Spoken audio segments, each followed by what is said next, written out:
2021 में north Korea के एक बड़े स्टेडियम में एक 17 साला लड़के को 10,000 लोगों के सामने लाया गया। वो व्हीलचेयर पर था। उसकी मां स्टेडियम में क्राउड के दरमियान बैठी रो रही थी। सडनली नॉर्थ कोरिया के 3 सोल्जर्स ने व्हीलचेयर पर बैठे लड़के पर मशीन गन से 9 राउंड फायर किए। एज एक्सपेक्टेड लड़का मौके पर ही दम तोड़ गया। एक लम्हे के लिए पूरे स्टेडियम में खामोशी छा गई, लेकिन फिर क्राउड में मौजूद हर शख्स ने जोर से तालियां बजाना शुरू कर दी। उनमें लड़के की मां भी थी जो रो रही थी, लेकिन मुसलसल तालियां बजा रही थी। तो दोस्तों, नॉर्थ कोरिया में खुशामदीद। क्या आप जानते हैं कि उस लड़के ने क्राइम क्या किया था? वेल, नॉर्थ कोरियन यानी के पॉप म्यूजिक को सुनना। तो hello guys, Alisha is here और आइए एक और एपिसोड शुरू करते हैं। करीबन 26 मिलियन की पॉपुलेशन के साथ नॉर्थ कोरिया दुनिया का सबसे आइसोलेटेड कंट्री है, जहां मौत की सजाएं काफ़ी आम हैं। नॉर्थ कोरिया की बाउंड्रीज 3 मुख्तलिफ ममालिक रशिया, चाइना और साउथ कोरिया के साथ मिलती हैं। यहाँ बहुत से लोग इन सरहदों से फरार होने की कोशिश करते हैं। 2017 में एक 24 साला खातून अपने बेटे के साथ नॉर्थ कोरिया से फरार होते हुए चीनी सरहद पर पहुंच गई। उसने सोचा कि उसने बिला आखिर खुद को और अपने बेटे को नॉर्थ कोरिया के जहन्नम की जिंदगी से आज़ाद कर लिया है, लेकिन उसकी खुशी एक लम्हे में ख़त्म हो गई, क्योंकि चीन में दाखिल होने के बाद चीनी अथॉरिटीज़ ने उसे नॉर्थ कोरिया के फौजियों के हवाले कर दिया। फरार होने की सज़ा के तौर पर उसको टॉर्चर किया गया और आखिरकार उसे मौत की सज़ा सुना दी गई। अब काफ़ी आइसोलेटेड होने की वजह से इस मुल्क की ख़बरों का बाहर आना काफ़ी मुश्किल है, लेकिन जो ख़बरें बाहर आती हैं दिल दहला देने वाली होती हैं। रिसेंटली नॉर्थ कोरिया में 200 लोगों की एग्जीक्यूशन रिपोर्ट सामने आई, जिसमें एक बड़ा नंबर टीनएजर्स का था, जिनमें उनके क्राइम थे के पॉप म्यूज़िक को सुनना एंड फॉरेन मूवीज़ को देखना। क्यों ना कि यहाँ के सुप्रीम लीडर किम जोंग के मुताबिक फॉरेन म्यूज़िक सुनना या फिर मूवीज़ को देखना, ये एक्टिविटी नॉर्थ कोरिया कंट्री के लिए एक बड़े वायरस की मानंद है, जो कि सिविलाइजेशन को डिस्ट्रॉय कर सकता है। दोस्तों, नॉर्थ कोरिया में यहाँ के सुप्रीम लीडर को गॉड की तरह ट्रीट किया जाता है। आपको उनकी नहीं बल्कि उनकी फ़ोटो की भी रिस्पेक्ट करनी होती है। For example, in 2020 north Korea के एक हांगकांग टाउन में रहने वाली एक फीमेल के घर में आग लग गई।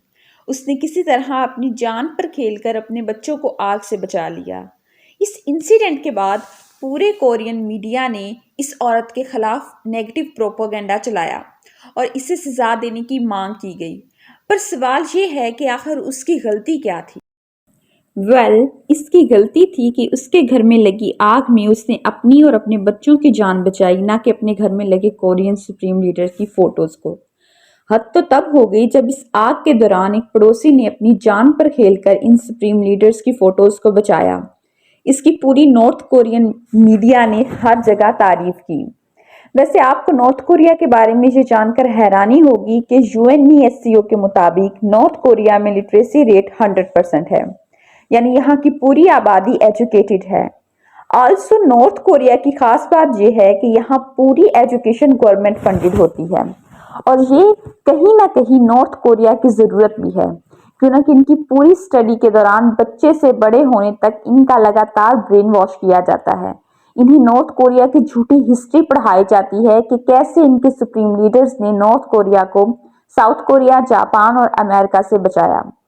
17 साल तक पूरी तरह ब्रेन वॉश किए जाने के बाद अब नॉर्थ कोरिया के हर एक स्टूडेंट को कंपल्सरी मिलिट्री में सर्विस करने के लिए जाना पड़ता है।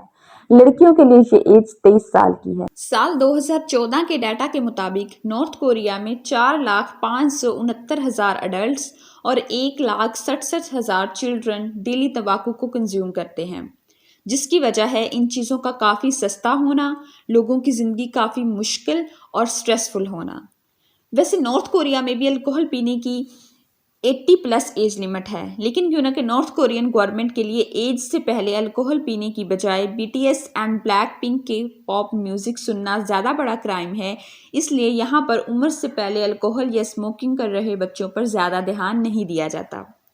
वैसे दोस्तों, अगर बीटीएस सॉन्ग सुनने, अमेरिकन मूवीज़ देखने, भागने की कोशिश करने या फिर आग में सुप्रीम लीडर की तस्वीरों को छोड़कर अपनी और अपने बच्चों की जान बचाने जैसे बड़े क्राइम पर भी अगर आपको मौत की सज़ा नहीं सुनाएगी, तो इसमें खुश होने की ज़रूरत नहीं, क्यों ना कि इसके बाद शायद आपको पूरी ज़िंदगी कंट्री में एक अलग अलग रिमोट प्लेसेस में बने प्रिजन कैंप्स में गुजारनी पड़ेगी।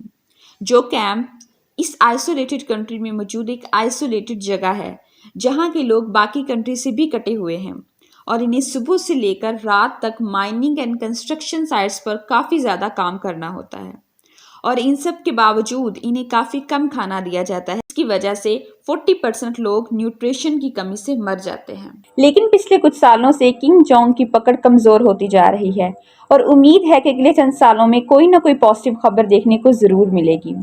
हर एक डिक्टेटर अपनी तबाही के इस तरह बीज बोता है। बाकी ये हम सब के लिए लेसन है कि आज़ादी की क्या इंपॉर्टेंस है। उम्मीद करती हूँ वीडियो इंफॉर्मेटिव लगी होगी। Thank you so much. अल्लाह हाफिज़।